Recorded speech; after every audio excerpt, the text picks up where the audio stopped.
उसमें ज़्यादा पड़ता है, मनमानी डॉक्टर की करनी पड़ती है, पैसे देने पड़ते हैं, कोई ट्रीटमेंट की कोई इस तरीके की सुविधा नहीं है। या फिर हमें हर कोई करता है जी कि मैं ये करूँगा।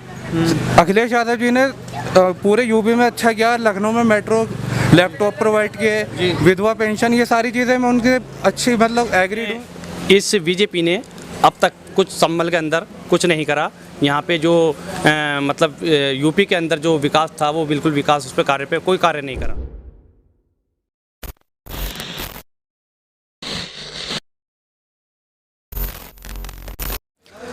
वक्त था 25 जून 1975, जिस दिन लगाई गई थी भारत में इमरजेंसी। उस दिन से ठीक 46 साल बाद अब देश में मेडिकल इमरजेंसी का भी दौर देखने को मिला। मैं कोरोना से बात कर रहा हूं, लेकिन कोरोना की खास बात यह है कि चुनाव के आते ही कोरोना रफू चक्कर हो जाता है। मैं बात कर रहा हूं उत्तर प्रदेश 2022 विधानसभा चुनाव की।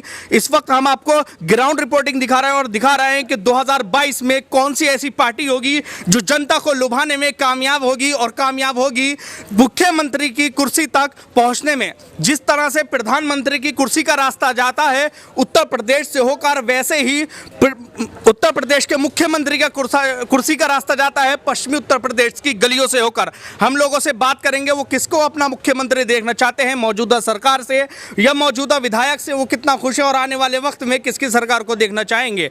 हाँ जी, क्या नाम है सर आपका? भाई साहब, मेरा नाम जाफर हुसैन है, मैं संभल का रहने वाला हूँ। अच्छा, ये बताइए, सबसे पहले ये बताइए आप मुख्यमंत्री के तौर पर किसे देखना चाहते हैं और क्यों देखना चाहते हैं? कौन सी पार्टी है जो आपके? देखिए, हमारे पिछले साल जो पिछली सरकार थी उसमें माननीय अखिलेश यादव जी ने, समाजवादी पार्टी ने बहुत विकास करा और उसमें इस बीजेपी ने अब तक कुछ संभल के अंदर कुछ नहीं करा।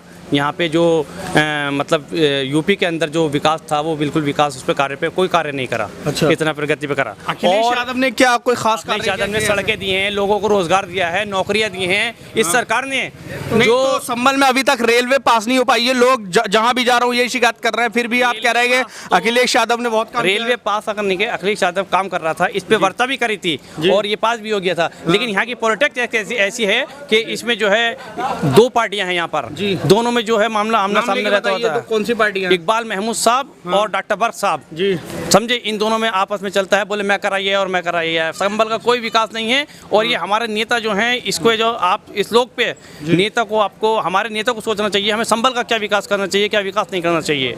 और हमारे माननीय अखिलेश यादव जी को जो इस टाइम अध्यक्ष जी हैं हमारे, वो बहुत अच्छा काम कर रहे हैं और उनकी पार्टी ने नहीं, अच्छा काम के दावे तो योगी सरकार भी कर रही है। उनका कहना यह है कि हमने लॉकडाउन पे किस तरह से काबू पाया, उसी तरह से 2022 विधानसभा चुनाव में भी हम जीत। अगर अखिलेश यादव जी होते वो भी लॉकडाउन पे काबू पाते जी, ऐसा नहीं है नहीं पाते, वो भी पाते। लेकिन इसमें जो है कोरोना की आपने कितनी महामारी देखी, आपने पूरे हिंदुस्तान के अंदर को महामारी से पूरे सब संक्रमण जो है इतना तेजी से फैला, उन्होंने सबको हरा दिया।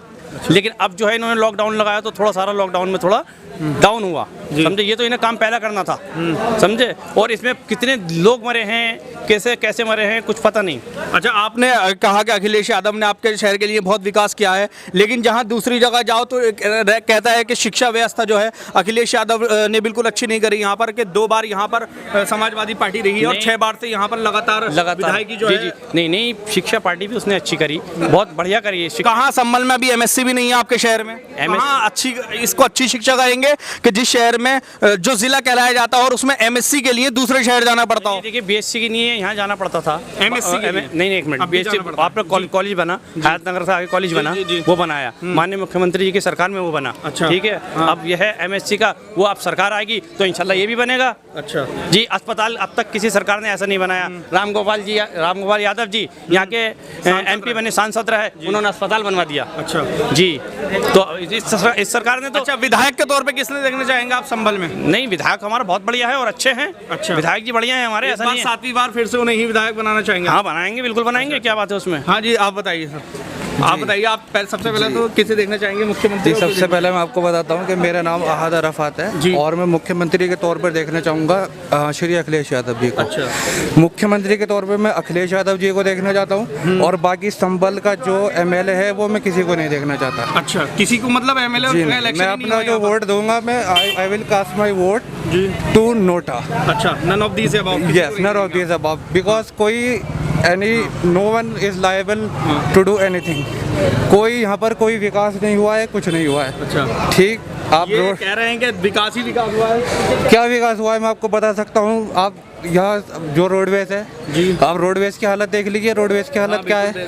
मैं दिल्ली में जॉब करता हूँ, ठीक है, मुझे इतनी ट्रांसपोर्ट की इतनी परेशानी होती है कि मैं कभी कभी आपको बता नहीं सकता कैसे ट्रैवल करता हूँ मैं। हाँ, बस जहाँ आपको विकास नजर आ रहा है वहाँ ये कमियां बता रहे हैं, आप हाँ बताइए। हाँ, सरकार की कुछ कमियां रही हैं, ये तो नहीं है एक बार सब पूरा हो जाएगा, लेकिन काम करेगी। आपके हो सकता है सरकार आए, इंशाल्लाह सरकार आएगी तो काम होगा इंशाल्लाह। ये देखिए, मैं दावे हर कोई करता है जी कि मैं ये करूँगा।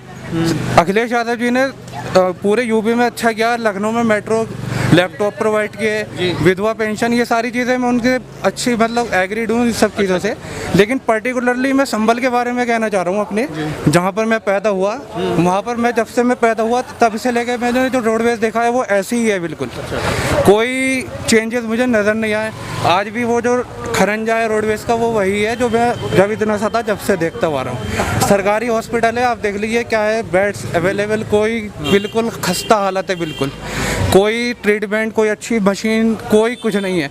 हमें या तो एशियन अब जो हॉस्पिटल खुला है प्राइवेट उसमें जाना पड़ता है, मनमानी डॉक्टर की करनी पड़ती है, पैसे देने पड़ते हैं, कोई ट्रीटमेंट की कोई इस तरीके की सुविधा नहीं है, या फिर हमें मुरादाबाद जाना पड़ता है। बाकी रेलवे का आपने अभी जैसा कि बताया कि रेलवे में कोई ऐसी कोई वो नहीं है सुविधा, रेलवे स्टेशन बिल्कुल ख़त्म। रोड्स हैं, रोड्स के बारे में भी मैं बताना चाहूँगा कि रोड्स थोड़े बहुत अच्छे हुए हैं। बाकी आपको देखिए, आप अपना कैमरे ऊपर उठा सकते हैं, लाइट की हालत देख सकते हैं, ये क्या तार हैं, क्या है, इस तरीके की आप बिल्कुल कभी भी इनमें आग लग जाती है, कोई सुनवाई नहीं होती, हाइडल वाले पैसे और ये सारी चीज़ें। और सबसे बड़ी बात, हम इतनी बार चेयरमैन साहब से भी कह चुके हैं कि हमारे यहाँ पर एक सरकारी नगर पालिका का समरसेबल होना चाहिए, क्योंकि हमारे यहाँ पर पानी की बहुत दिक्कत है। एक टंकी जो है वो लगी हुई है यहाँ पर मोहल्ला कोर्ट में, उसका पानी अब यहाँ तक नहीं आ पाता है। तो हमने काफ़ी बार कहा लेकिन अभी तक कोई सुनवाई नहीं है। तो हम अपना जो वोट है वो किसी एमएलए को या किसी को नहीं दूंगा मैं तो। बाकी मैं औरों से सहमत नहीं हूँ कि किसी ने भी अच्छा काम किया या नहीं किया।